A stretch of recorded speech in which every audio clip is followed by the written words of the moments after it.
Guys, so ngayong gabi pag-usapan po natin bakit marami ang na-demonetize na mga malalaking content creator. Ano ba yung nakikita yung dahilan bakit na-demonetize sila? Kung papansin niyo guys, malalaki na content creator yung na-demonetize. Meron ba kayong naiisip na dahilan?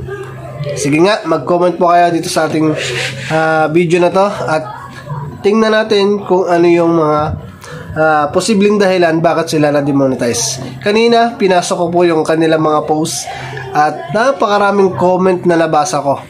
So, hindi ko na po i-screen lahat ng mga nabasa kong comment. Pero meron po akong nabasa doon na isa na natandaan ko na ang sabi niya, baka daw nasusobrahan sa ginagawa nilang pagla-live.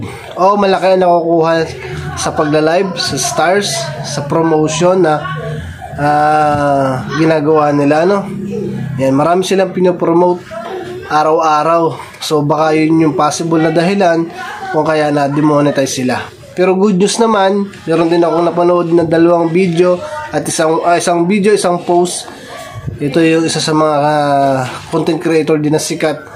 No, nakabalik na yung kanya mga tools. Ayan, congratulations. Kayo din kay Madam Mikay. Ayan, congratulations din dahil makukuha na niya yung kanyang yung kanyang payout, no, na pending. Ayan.